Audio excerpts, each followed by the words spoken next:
Estás a punto de escuchar una predicación de Iglesia Kairos, Iglesia Cristiana en Ciudad de México.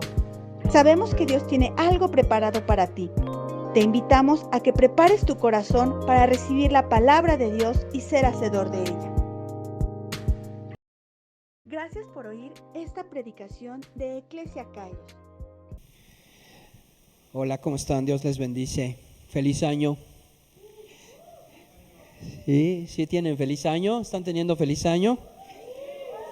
Por lo menos en fe tengan feliz año, ¿no? Se va a poner bueno, ¿no? Yo creo que se puede poner muy bueno esto.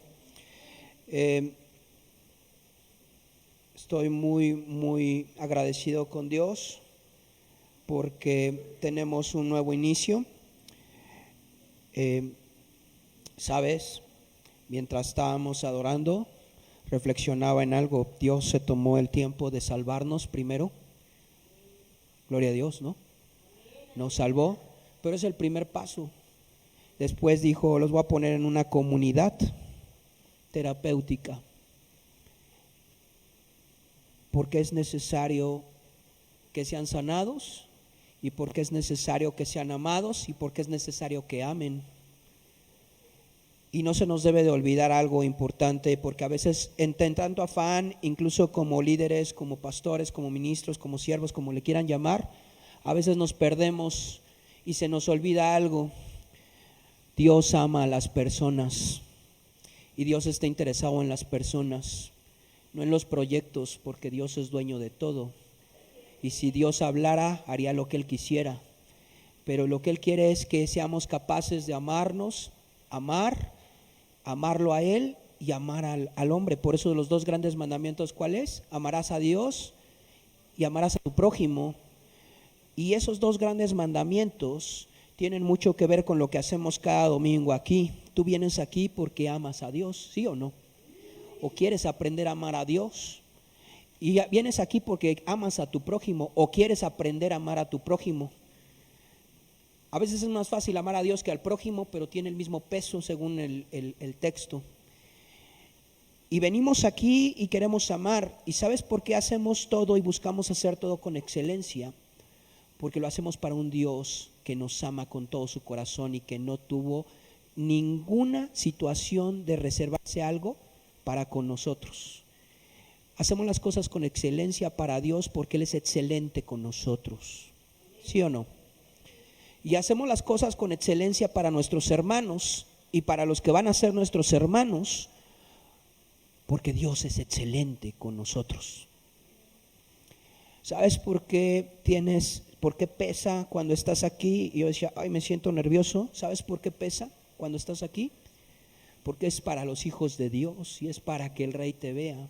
Y hay testigos y te están viendo. Y entonces lo que haces lo haces bien. Yo veía cómo cantaban y tocaban el instrumento y adoraban. Y decía, wow, Dios, ayúdanos a ser excelentes en lo que hagamos, porque no es para nosotros, es para ti y es para los demás. Y todo lo que hagamos tiene que ser como para el Señor, hermanos. Y esto no venía aquí en el sermón, pero es algo que el Espíritu me puso. Desde este inicio de año, todo lo que hagamos es como para el Señor.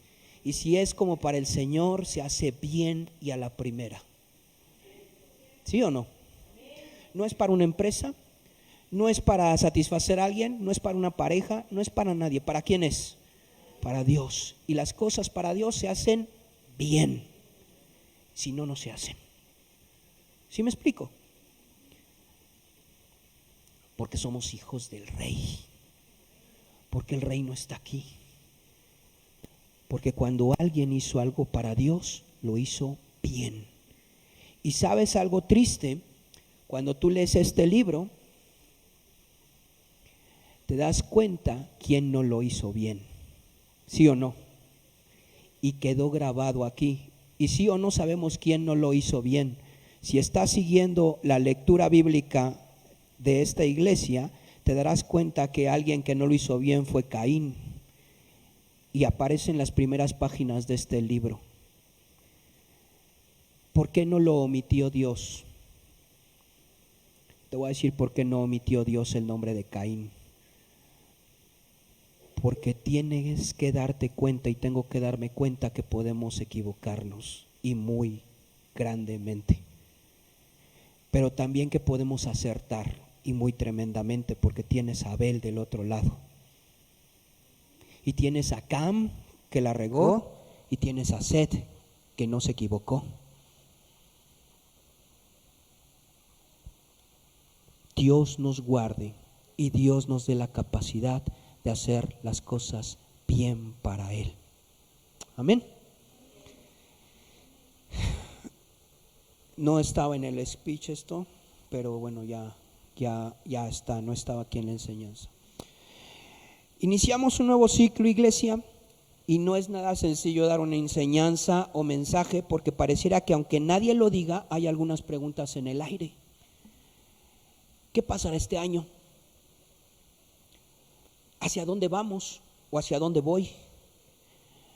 ¿Esto que está pasando empata con el anhelo que tengo o no?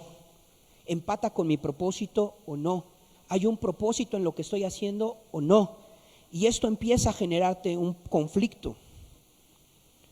Cerramos 2024 con el foco en tener una mentalidad de conquista, ¿recuerdas? Tener una mentalidad de conquistador. Así cerramos 2024, para avanzar, expandirnos, arrebatar, caminar en su gracia, hacer uso de su poder y su unción, adorar al Señor como el centro de todo. Todo esto lo fuimos viendo a través de diferentes predicaciones. Pero te lo voy a decir en una frase, porque seguramente esto lo vas a tener que volver a repasar en YouTube, y vas a poder decir qué tanto dijo, qué tanto hicimos, qué tanto pensamos o qué tanto dijimos, porque a veces no nos damos cuenta de lo que decimos o de lo que nos comprometemos hasta que lo volvemos a decir y a leer o escuchar y decimos, yo me comprometí a esto. Sí, y fue con tu boca y no lo hiciste, o sí lo hiciste. En una frase, establecer el reino. ¿Qué es? Establecer el reino. Y para establecer el reino necesitamos muchas cosas. Esto de establecer el reino lo accionaremos desde nuestra realidad y contexto del día a día. No se trata de algo espiritualoide, ni algo místico, ni de algo raro. Se trata de día a día establecer el reino desde mi frente, desde donde yo estoy, desde lo que yo ejecuto y desde lo que yo soy en Dios. ¿Me explico? No es algo místico. Yo establezco el reino desde lo que soy y donde yo estoy. Tengo que ser capaz de leer el reino y establecerlo allí, en lo que hago, en la venta, en el call, en la generación de un programa, estudiando, haciendo el ejercicio que me corresponde, y yo tengo que ser capaz de establecer el reino. Amada iglesia, en este inicio de año, como iglesia, hay muchos asuntos por atender, muchos. Yo seguramente, y no he hablado con los líderes de los diferentes ministerios y no les he pedido el reporte, pero seguramente habrá muchas cosas que tengas en la mente que tengas que hacer y que quieras hacer y atender. Habrá conexiones por fortalecer. Hay conexiones que tenemos que fortalecer, hay actividades que tenemos que ajustar, pero hay algo más importante, hermanos, que todo esto: tener clara la visión del Padre en nuestras vidas. ¿Cuál es el propósito de Dios en nuestras vidas? Del Padre.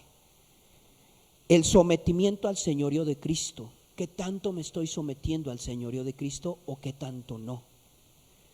Y atender a la dirección del Espíritu Santo. ¿Estoy atendiendo al Espíritu Santo o estoy atendiendo lo que yo pienso, siento o se me antoja hacer? Estas tres factores son importantes porque van a marcar lo que va a ser 2025 en tu vida, y es un nuevo ciclo. Quieras o no, hay un nuevo ciclo. ¿Si has sentido esta parte del nuevo ciclo? Si sientes esa aprensión del nuevo ciclo y de repente dices, ups, está cambiando las cosas, están dándose las cosas de una manera diferente. Este año vamos a comenzar a mirar la palabra desde la perspectiva de hijo de Dios, de pueblo escogido, de sacerdocio santo y de vencedor. Te lo voy a repetir. Yo voy a ver la palabra como hijo de Dios, como pueblo escogido, ya te fuiste apagando, ¿ah? Como sacerdocio santo y como vencedor. Entonces, ya no repitas conmigo, entonces, si somos capaces de ver la palabra y la voz de Dios así, vamos a encontrar lo que nos muestra la revelación profética de la palabra para este día y un futuro próximo. Solo entonces que yo esté en sintonía, voy a poder entender la palabra desde un punto de vista profético y hacia dónde me está llevando. ¿Sí me explico? ¿Por qué profético? ¿Por qué la palabra profética? Porque la palabra profética es la que anuncia lo que viene adelante y hacia dónde vamos. Y yo no me quiero quedar en la ignorancia de vivir solamente en lo que yo pienso, sino en lo que Él tiene para mí más adelante. Es más, establecer el reino de Dios es algo profético, porque un día Él va a venir a reinar como Rey de Reyes y Señor de Señores, ¿cierto o no? Hubo un adelanto o un anticipo en una prédica del año anterior sobre un caballo blanco y un jinete, y era el Rey de Reyes y Señor de Señores. Ese es casi el final de nuestra historia y de nuestra era. Es cuando Cristo viene, ¿sí me explico? Y eso va a pasar porque va a pasar. Pero tengo que saber entonces cómo poderlo enfrentar. ¿Cómo se va a llamar esta enseñanza? Se va a llamar la revelación profética de Juan. ¿Cómo se va a llamar?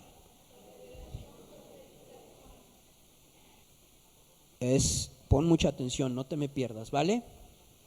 Porque vamos a empezar y te voy a pedir que abramos Apocalipsis capítulo 1, versículo 1. Vamos a empezar por el libro más poderoso para nosotros, porque habla de nuestra victoria y de nuestra conquista. Y el libro más malentendido y que usamos con más temor de toda la Biblia, el que omitimos. Además, algunos hasta deben de tener ahí pegado estos, a lo mejor algunos hermanos en el mundo, aquí no, tendrán pegado este libro, ¿no? O como en una película que me encanta que se llama La Sociedad de los Poetas Muertos, y arrancaron esas hojas porque no son de Dios, ¿no? O sí son de Dios, pero no quieren saber qué es lo que Dios dijo ahí. Pero vamos a empezar y vamos a leer del versículo 1 al 3. Ok, Apocalipsis capítulo 1, versículo 1 al 3. Vamos a estar ocupando la Reina Valera 2060.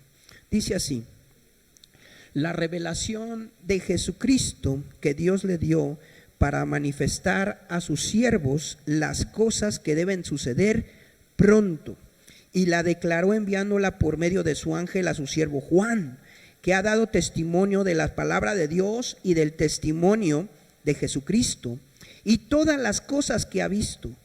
Bienaventurado, ¿cómo llama a los que leen este libro? Bienaventurado el que lee y los que oyen las palabras de esta profecía y guardan las cosas en ella escritas, porque el tiempo está lejos. El tiempo está ¿qué? Cerca. ¿Cómo se le llama a este libro? ¿Un libro de qué?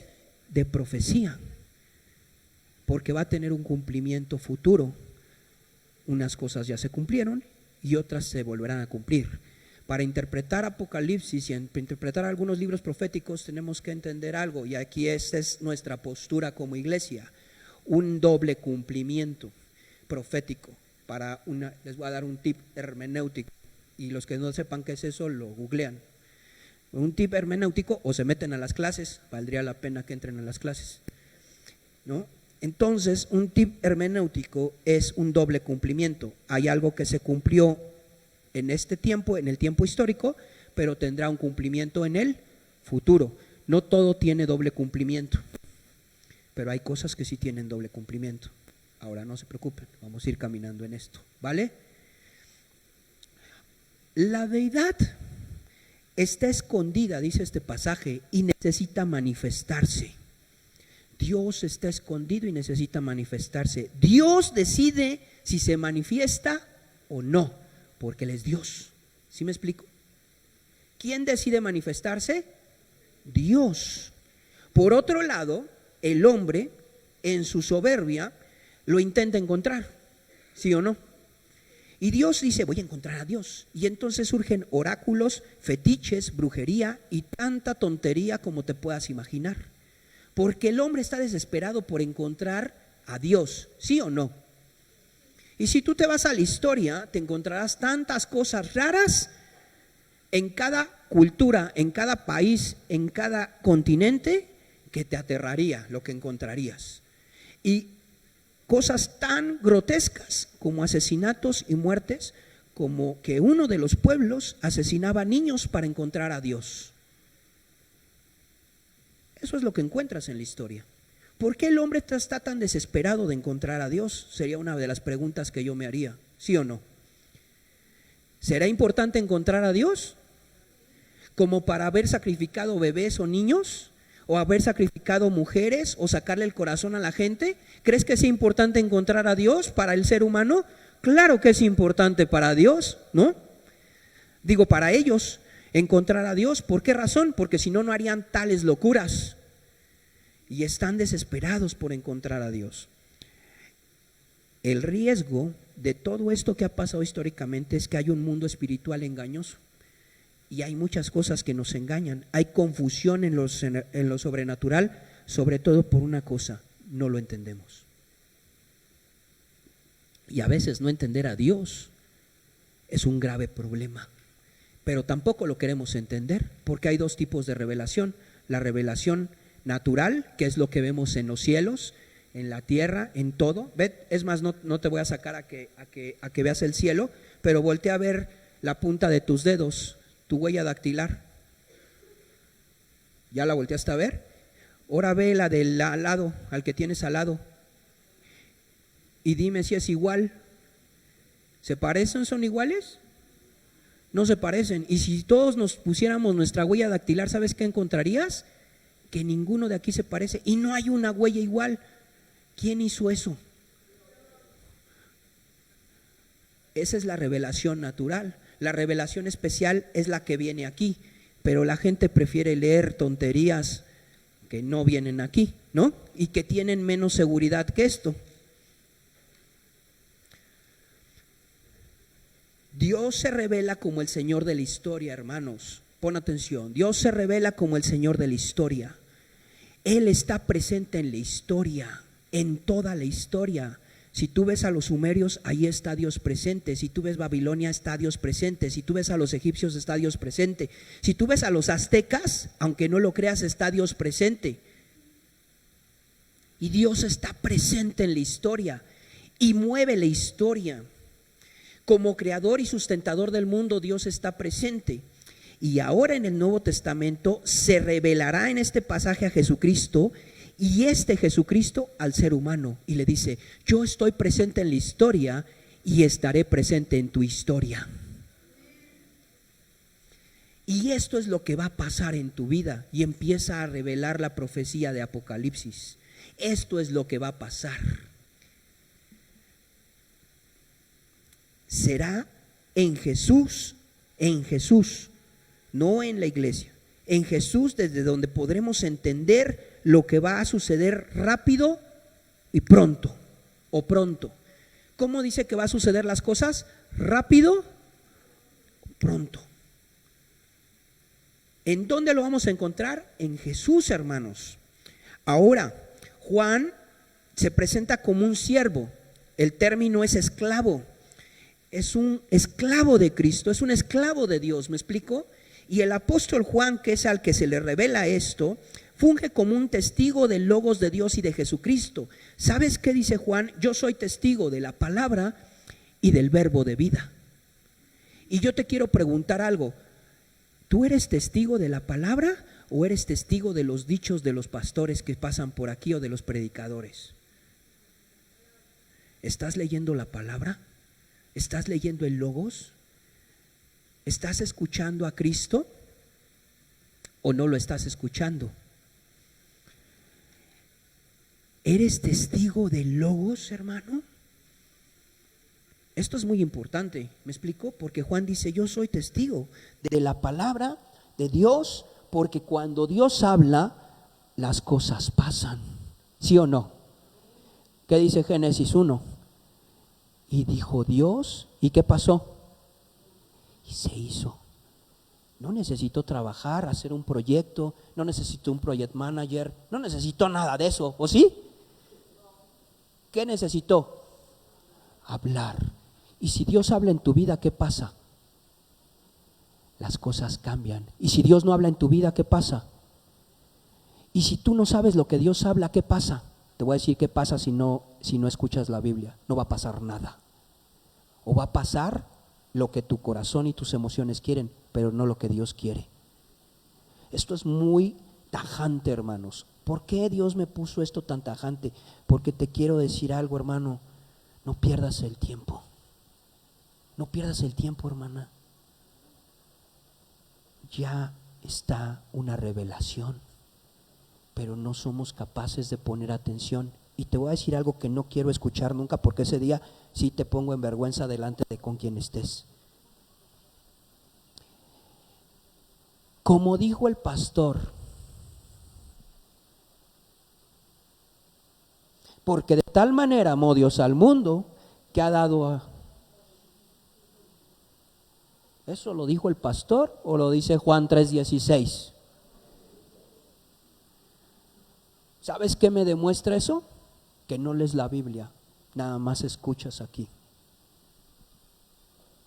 Y eso lo oí en una iglesia y me enfadó. Y fui con el pastor, porque en ese momento era maestro en esa iglesia, y le dije, tienen que leer la Biblia, porque no es lo que dices tú o lo que dice el apóstol, es lo que dice Dios. Porque lo que diga yo no tiene el peso de lo que dice Dios y el Espíritu. ¿Y sabes qué nos interesa? Mientras yo los veía aquí, decía, son ovejas. Dios, qué peso tan tremendo. ¿Sabes qué nos interesa? A Dios y a un servidor y a los que servimos, que nos debe de interesar, que las vidas sean transformadas, que conquisten, que sean felices, que reinen, que sean prósperos. No en balde murió Cristo para que seamos infelices. Eso no es lo que Dios quiere. Cristo murió para que seamos prósperos y gente de reino. Y eso es por la palabra. ¿Amén o no amén? No es regaño, no se espanten, no estoy regañando. Es un poquito. Exhortación, que es ánimo serio.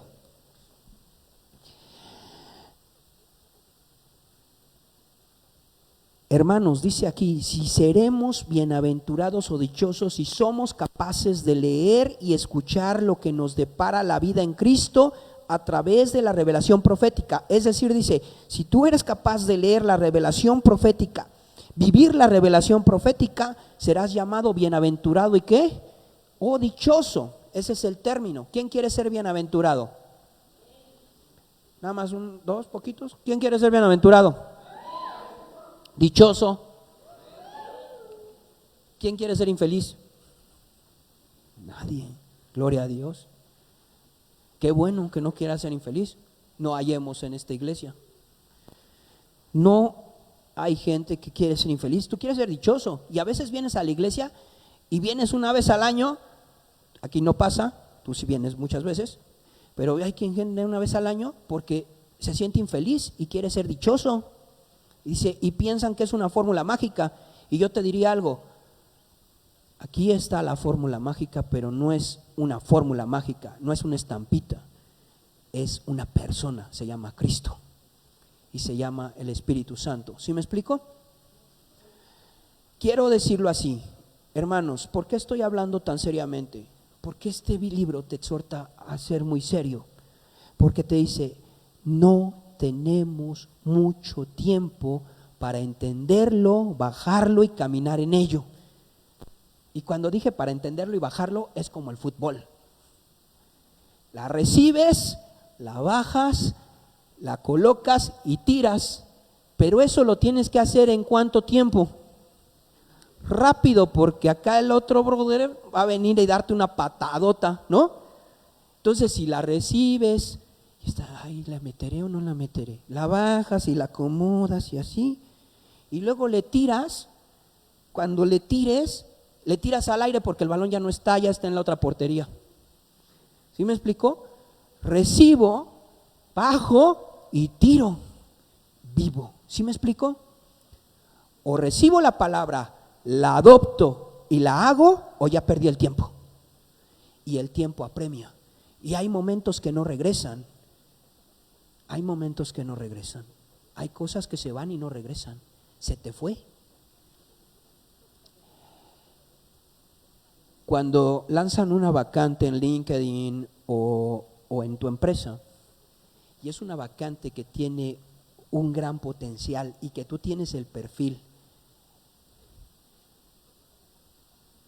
y tú dices, o algo, lo que tú quieras, una promoción, ¿no?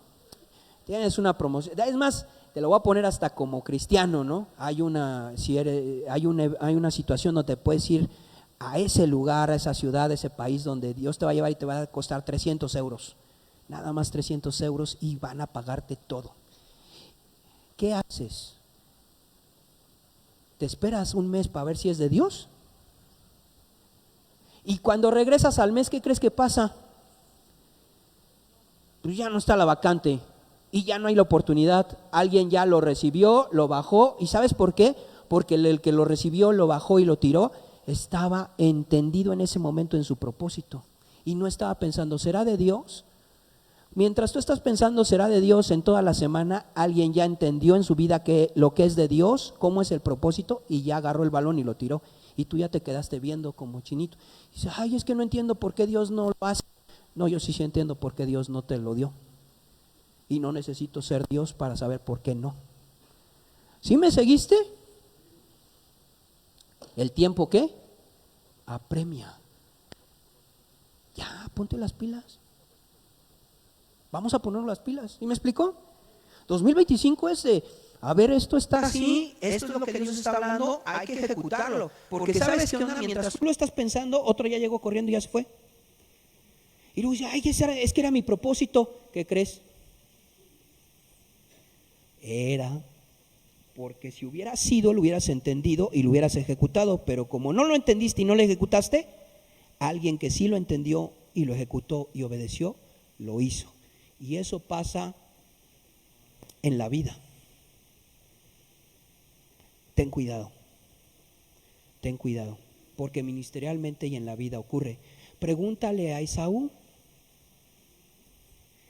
¿Has oído de Esaú y de Jacob? ¿A quién se madrugaron? ¿A Jacob o a Esaú? Y tú no me puedes decir, léelo. Y luego Esaú se puso bien intenso, ¿sí o no? ¿Y qué crees que pasó con su intensidad? Nada. ¿Quién se quedó con el paquete? ¿Quién se quedó con el premio? Jacob. Porque a pesar de que actuó mal con su mamá, o sea, juntamente con su madre, ¿qué crees que entendió Jacob? La dimensión profética de Dios. Y dijo, esto está grande, esto suena, esto trasciende, esto es potente, esto es mío. Por herencia le toca a mi hermano, pero ¿saben qué está haciendo mi hermano? Perdiendo el tiempo.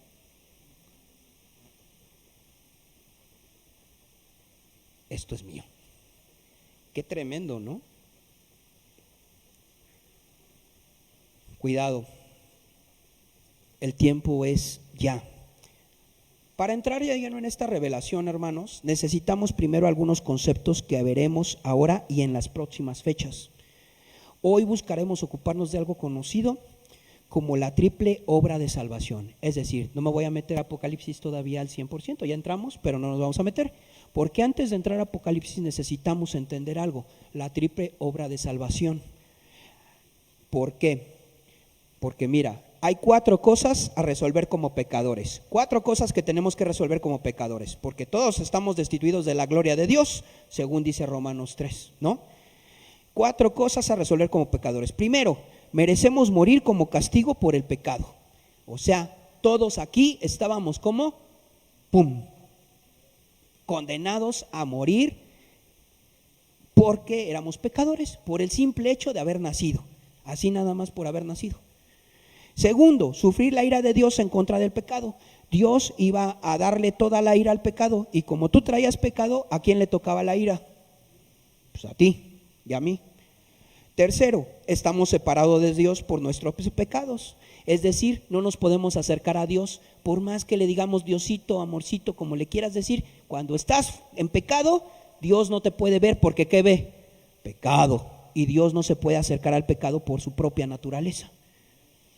Y cuarto, esclavizados tanto al pecado como al reino de Satanás. Esto es cruel y es algo que quiere borrar la gente. Cuando tú estás en pecado, tú eres un esclavo ¿de qué? Del pecado y del reino de Satanás. ¿Sabes por qué quieres ir a salvar a la gente? Porque sabes que viven en esclavitud y viven bajo un reino. ¿El reino de quién? De Satanás. Y todo lo que hagan está mal. Por eso te preocupa la gente. ¿Sí o no? Por eso nos preocupa hablarle a la gente de salvación, porque están viviendo en un lugar que está podrido y se va a pudrir más, y que está destinado ¿a qué? Al infierno. Y que el diablo o Satanás no juega, te destruye, ¿ok? Entonces, ¿vamos bien hasta aquí, hermanos? ¿Vamos bien hasta aquí, iglesia? ¿Sí? ¿Sí? Yo sé que son muchos conceptos, yo sé que por eso estoy siendo un poco más serio y no lo estoy metiendo para que le anotas ahí, anótale ahí, pum, pum, pone una cosa y dice, ay, esto sí me pegó, esto no me pegó, esto sí me gusta, esto no me gusta, esto lo reprendo en el nombre de Cristo, también se vale, ¿no? Ya después lo ves en la Biblia y dices, ay, no me arrepiento, no lo reprendo, me reprendo yo, ¿no? Pero eso ya te lo arreglas tú con Dios, ¿vale? Entonces, para entender la dimensión de la revelación de Juan, del apóstol Juan, como parte de la iglesia de Cristo, sin que me empiece a abrumar toda esta revelación profética, porque cuando pasas al siguiente capítulo y llegas al 4, casi te desmayas, ¿me explico? Y para el 5 ya no seguiste, como ya les había dicho, porque para el 5 ya sientes que te está jalando el infierno, ¿no? Aunque ni sea para ti, porque no entiendes que ni siquiera es una revelación para la iglesia, sino para Israel. Pero como no lo entiendes, pues tú te lo agencias, ¿no? Y te vuelves, se le llama hipocondriacos a los que siempre se sienten enfermos de algo, y te da hipocondria apocalíptica. Ese es un nuevo término, copyright ahí, Pastor Fernando, ¿ok? Eso sí lo dijo el pastor, esa salvajada que acabo de decir. Sí, eso sí lo dijo el pastor. ¿Qué es eso? Todo lo que aparece en Apocalipsis 4 en adelante te toca. Y todo te lo haces tuyo. Entonces ya para el 7 ya te sientes cerca del infierno, ¿no? Y eso es algo que es muy fuerte. ¿Por qué razón? Porque primeramente necesitamos comprender algo, iglesia, el valor de la muerte de Cristo en nuestras vidas, por 3 conceptos teológicos muy interesantes. Si primero no entendemos estos 3 conceptos, vamos a sentir que Apocalipsis nos traga vivos, como esos libros que te jalan. ¿Has visto esas series, esas películas que no debes de ver, pero que ves?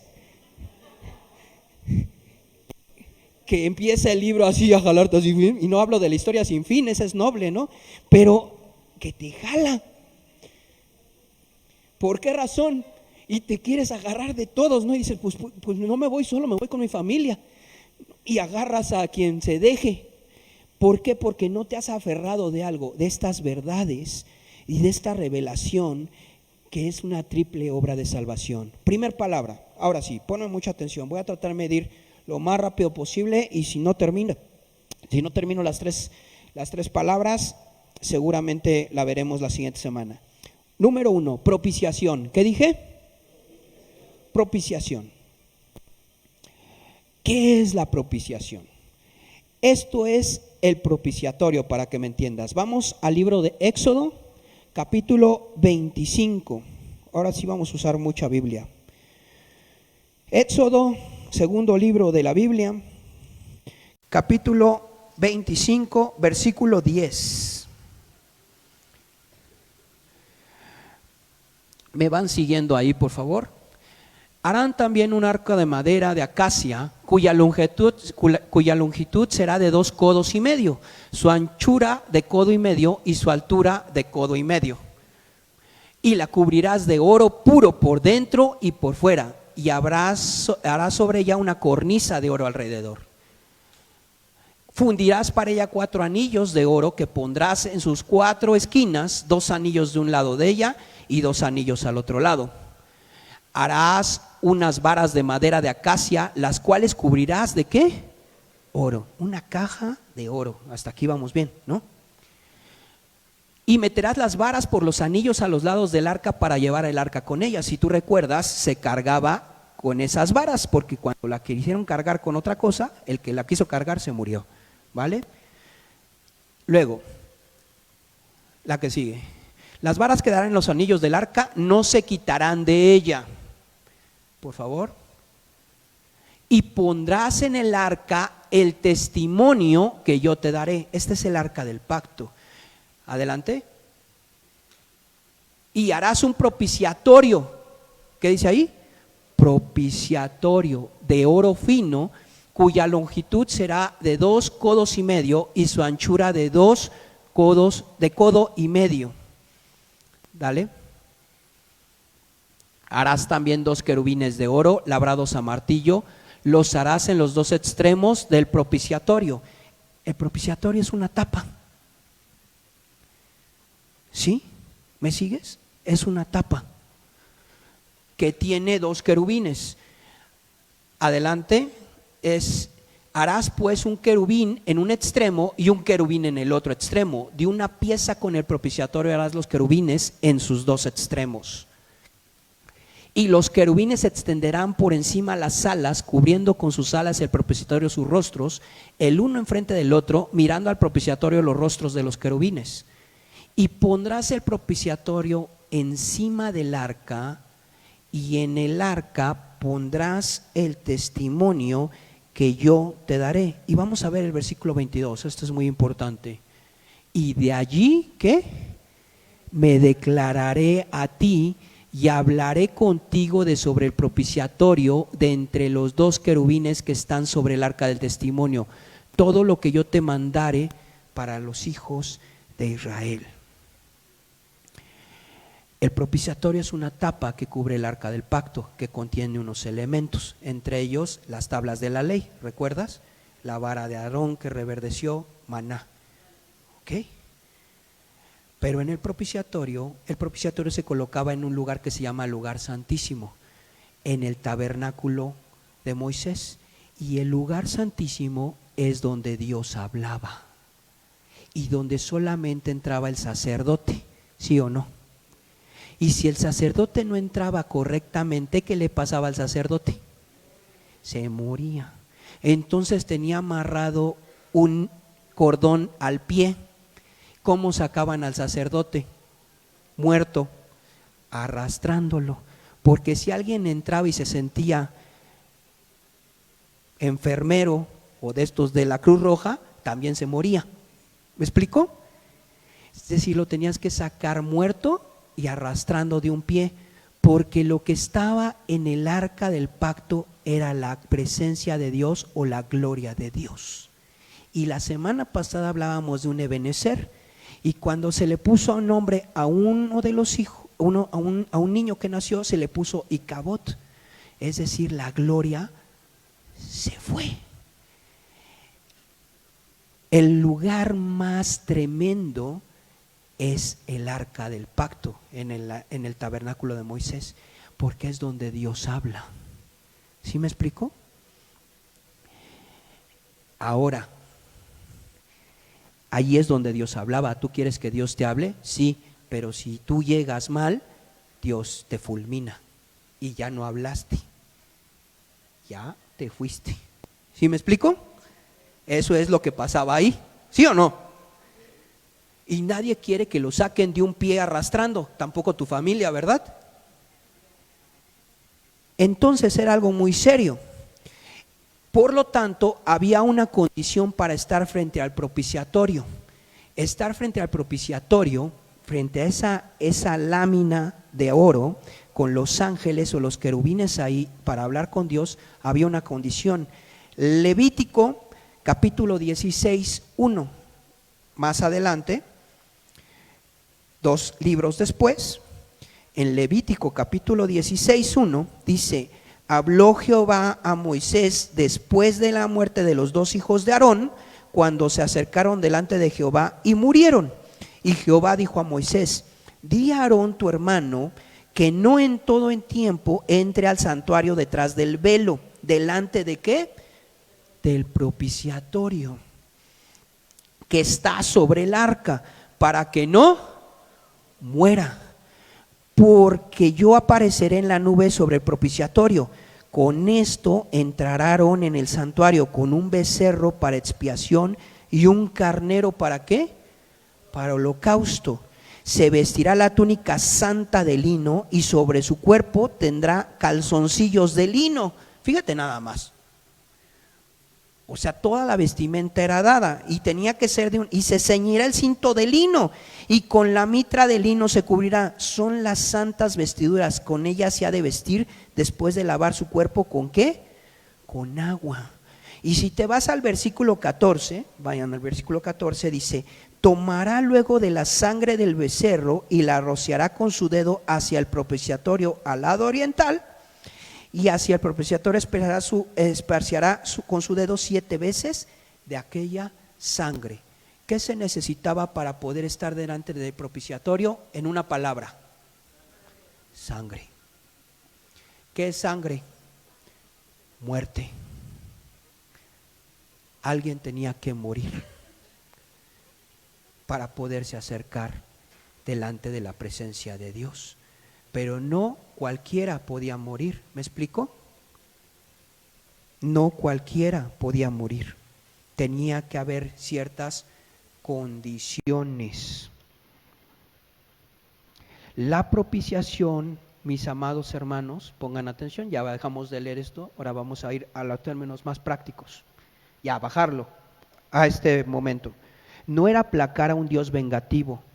Es que hay que aplacar a ese Dios que está ahí, rájale, así con el látigo, ¿no? Órale, los voy a matar.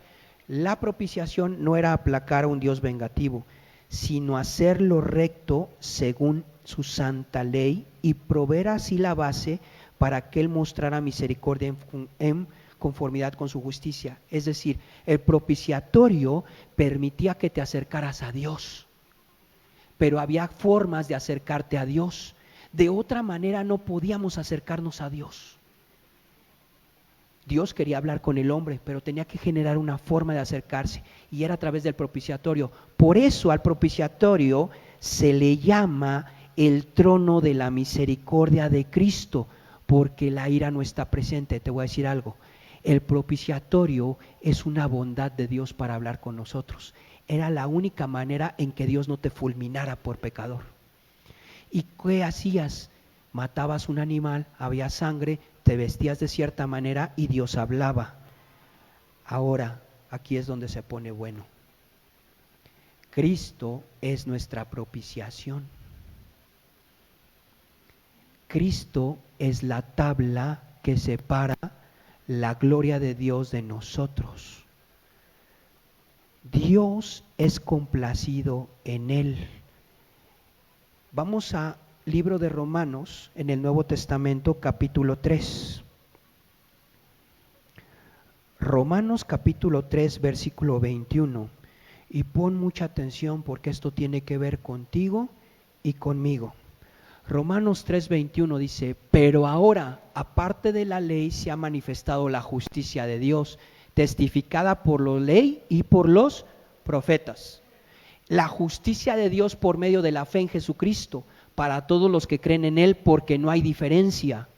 Por cuanto que todos pecaron y están ¿qué? Todos estábamos destituidos de la gloria de Dios. Todos. No había uno solo que pudiera acercarse a Dios, siendo justificados ¿qué? Gratuitamente por su gracia, mediante la redención que es en Cristo Jesús, a quien Dios puso como ¿qué? Propiciación por medio de la fe en ¿quién?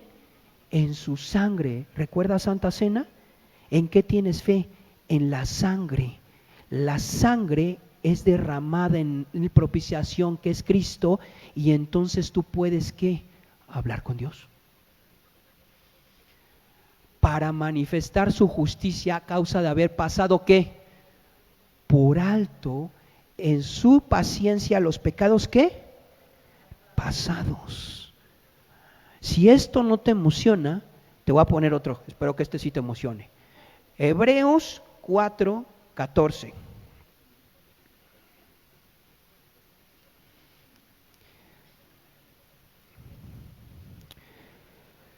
Por tanto, teniendo un gran sumo sacerdote que traspasó los cielos, Jesús el Hijo de Dios, retengamos nuestra profesión, porque no tenemos un sumo sacerdote que no pueda compadecerse de nuestras debilidades, sino uno que fue tentado en todo, según nuestra semejanza, pero sin pecado.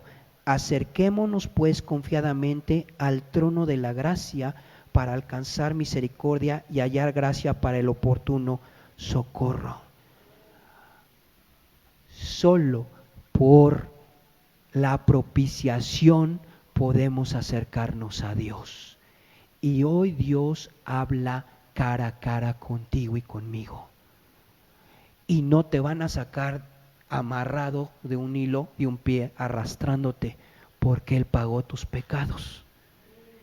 Entonces, cuando tú entiendes que la propiciación es Cristo en tu vida, entiendes que eres digno delante de Dios y empiezas a poder leer Apocalipsis 5.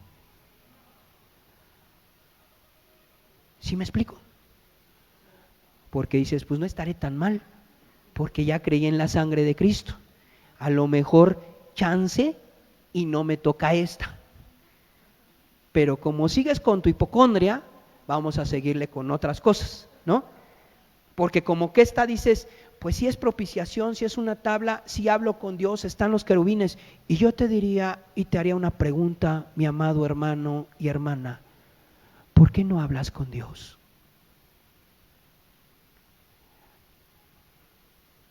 No hay nada que te limite a hablar con Dios. La gloria ya está abierta para ti. Los querubines están ahí. No hay nada que impida que entres al lugar santísimo. ¿Sabes lo único que impide? No tener estos conceptos aquí y aquí. No bajarlos. Por eso dice la Biblia que mayores cosas que Él haremos. ¿Por qué? Tenemos mayor gloria que la de los que estaban en el tabernáculo de Moisés. ¿No te has dado cuenta que no te amarran algo con cascabeles para ver si te mueres cuando estás con delante de Dios? ¿Cuántos se nos cayeron aquí y cabot, pum? ¿Cuántos se nos desmayaron aquí? Pum, se los tragó el fuego consumidor de Dios ahorita que estábamos alabando a Dios.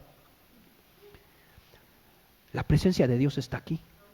El Espíritu Santo está aquí y no te ha consumido. ¿Sabes por qué? Porque Cristo, la propiciación, está en tu vida. Segundo término, acuérdate, ya tienes acceso. Reconciliación. ¿Cuál es? Reconciliación. Levítico 9:7, por favor. Me voy a ir leyendo ahí más rápido. Regresamos otra vez al Antiguo Testamento. Levítico 9:7. ¿Qué dice Levítico 9:7? Y dijo Moisés a Aarón, acércate al altar y haz tu expiación y tu holocausto y haz la reconciliación por ti. ¿Por quién? Por el pueblo. Haz también la ofrenda del pueblo y haz la reconciliación por ellos, como ha mandado ¿qué? Jehová. Segunda a los Corintios capítulo 5, versículo 18. Segunda carta a los Corintios, capítulo 5, versículo 18 al 21. ¿Qué dice?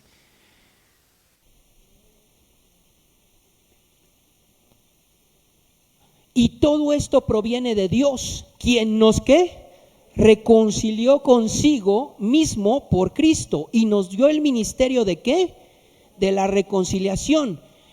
que Dios estaba en Cristo reconciliando consigo al mundo, no tomándoles en cuenta a los hombres sus pecados, y nos encargó a nosotros, ¿qué? La palabra de la reconciliación. Así que somos embajadores en nombre de ¿quién? De Cristo, como si Dios rogase por medio de nosotros, o rogamos en nombre de Cristo. ¿Qué rogamos? Reconciliaos con Dios. Cuando habla de embajadores, ¿sabes que hay países que no quieren embajadores? Porque un embajador tiene autoridad en ese país que no es suyo para ejecutar como si fuera su país. Es decir, el embajador de México en Alemania puede ejecutar como si estuviera viviendo en México. Y por eso dices, no, aquí no me vengas a hacer relajos, no quiero tus embajadores. Lo primero que corren cuando hay conflictos, ¿qué son? Los embajadores. Lo primero que el diablo quiere destruir, ¿qué son? Los embajadores. Y tú eres un embajador, por eso el diablo te quiere destruir, porque donde tú estás está el reino de Dios presente. Y tienes el ministerio ¿de qué? De la reconciliación. Fíjense, esto es tremendo porque esto tiene que ver con iglesia y con nosotros y con nuestros rollos.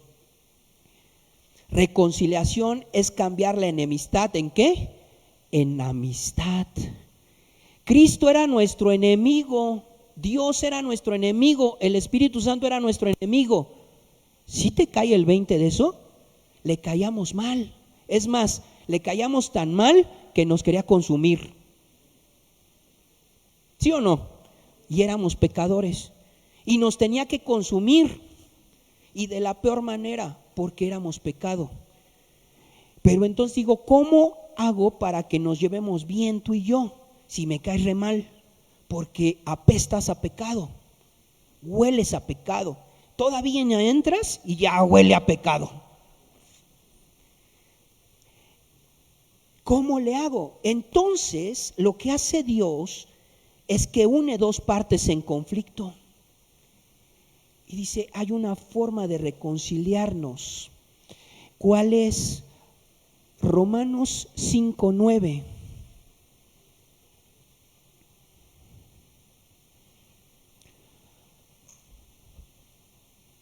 Pues mucho más estando ya justificados que en su sangre, por él seremos salvos de la ira. El que sigue, porque si siendo enemigos fuimos reconciliados con Dios por la muerte de su Hijo, mucho más estando reconciliados seremos salvos. ¿Por qué?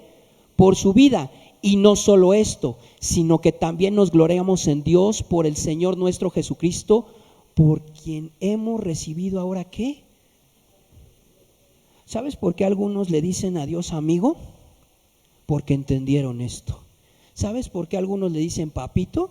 Porque entendieron esto. ¿Sabes por qué algunos a veces pecan de que son muy fraternos con Dios? Porque entendieron la reconciliación y entendieron que son amigos de Dios. Qué locura, ¿no? Que ya no están en conflicto. Se ha restablecido la relación entre Dios y el hombre. Te voy a decir qué fue lo que pasó. Regresamos a Génesis, donde el hombre fue creado para tener amistad y compañerismo con Dios. ¿A poco el hombre dijo, voy a ser Adán para estarme peleando con él por toda la eternidad? Y luego le voy a dar una mujer para que sean dos. Porque siempre, para que en vez de pelear con uno, pelee con dos. Y se va a llamar varón y varona, porque van a pensar igual y nada más voy a estar peleándome todos los días con él, porque cómo me divierte, estoy bien aburrido aquí en el paraíso y necesito conflicto. ¿Ese fue el plan de Dios en Génesis 1, 2, 3? No.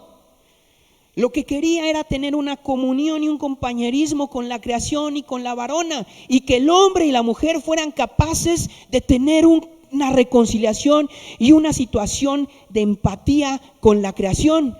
No crean que esto de la sustentabilidad y la ecología y todos somos verdes, eso surgió en este siglo. Eso surgió en Génesis 1, donde el hombre tenía que cuidar de la naturaleza, de los animales y cuidar de todo. Pero ¿qué hizo el hombre? No cuidó de nada. Se metió en rollos con Dios. ¿Por qué, hermanos? ¿Qué rompió todo este orden? ¿Qué fue lo que rompió toda la reconciliación? Te voy a decir por qué nos la pasamos en conflictos y en conflictos. Por el pecado. No le busques peras al olmo, no justifiquemos nada.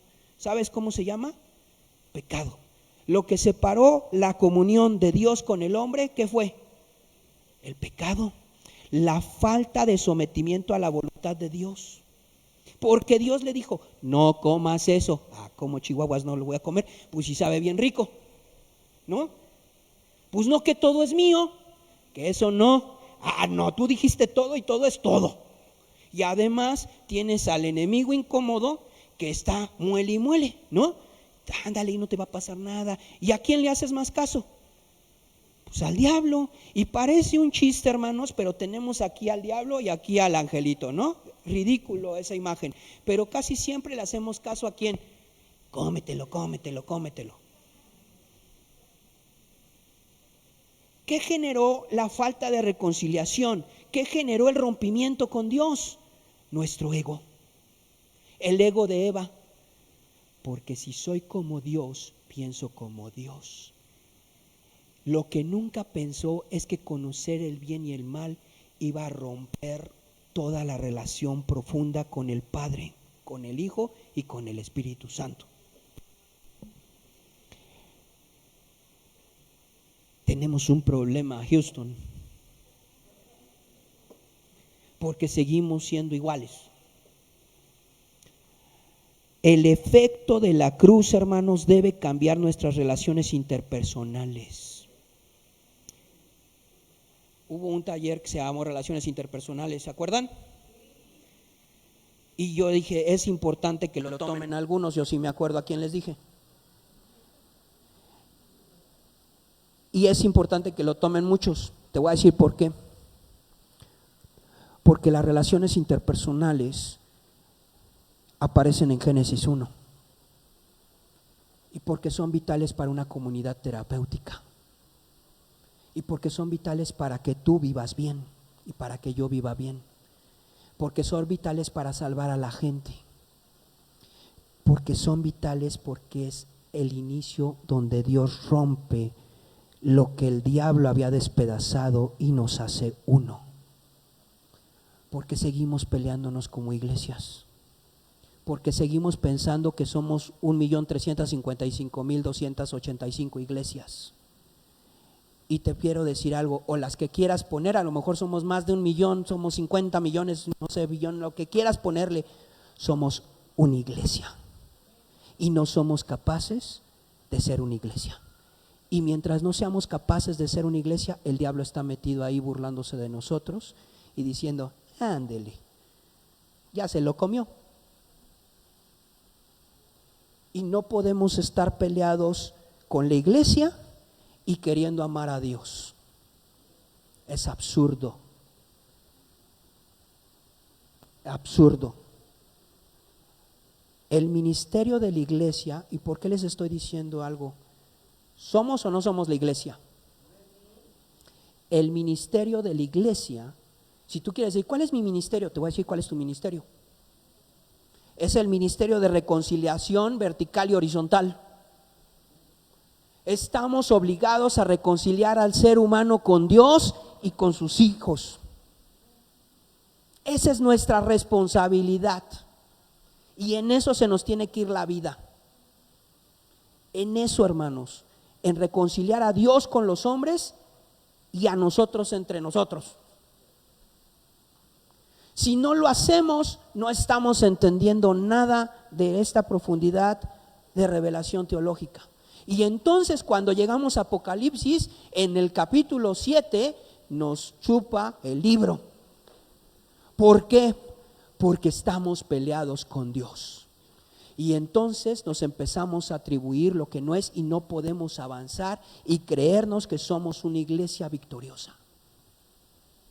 ¿Sí me sigues? Oh Dios, avanzó el tiempo.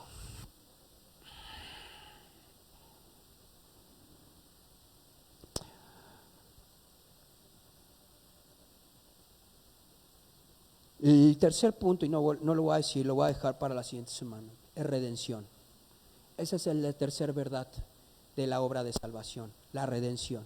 Propiciación, reconciliación y ¿qué? Redención. Si tenemos esas tres cosas, podemos entender Apocalipsis bien. Lo único que te quiero decir para que te lo lleves y no digas, ya no nos dijo, y no voy a googlear ni voy a ver la Biblia. Ok.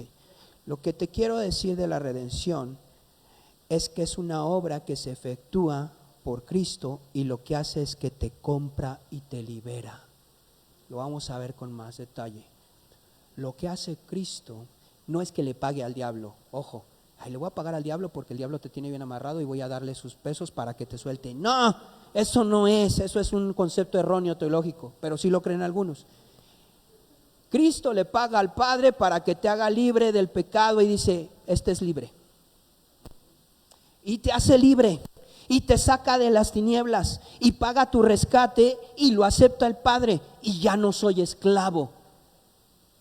Ya no soy esclavo del reino de las tinieblas. Y entonces cuando empiezo a leer este libro, ya no lo leo como esclavo, lo leo como libre, lo leo como una persona que tiene acceso a las profundidades de Dios, pero que también tiene acceso a la amistad con el Padre. Y si eso no te vuela la cabeza, no sé qué te la puede volar. Espero que no sea una serie de esas que ves raras en la semana. Estos tres conceptos nos permiten nuestro estado actual en Cristo.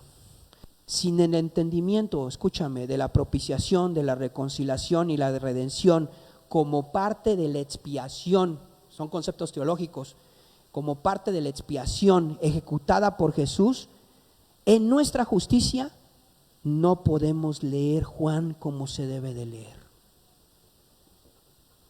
No se puede, porque lo leemos desde nuestro entendimiento incorrecto y desde un punto donde seguimos siendo esclavos o pecadores o ajenos a la gloria de Dios o enemigos de Dios.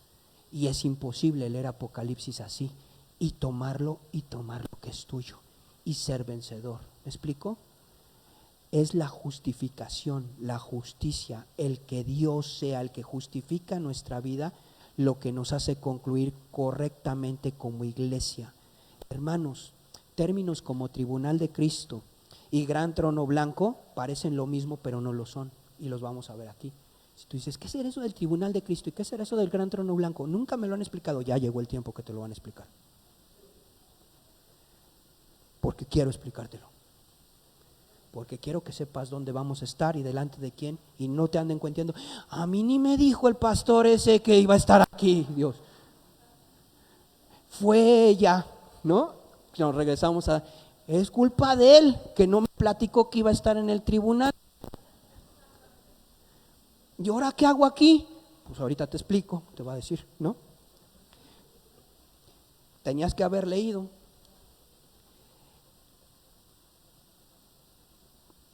Ser profesante en el cristianismo, ponme atención, ya voy a terminar.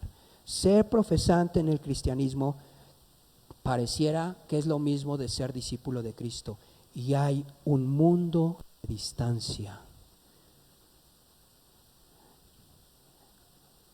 Yo puedo decir fácilmente, yo profeso la fe cristiana, pero no soy capaz de decir, yo vivo la fe de Cristo. Y hay un mundo de distancia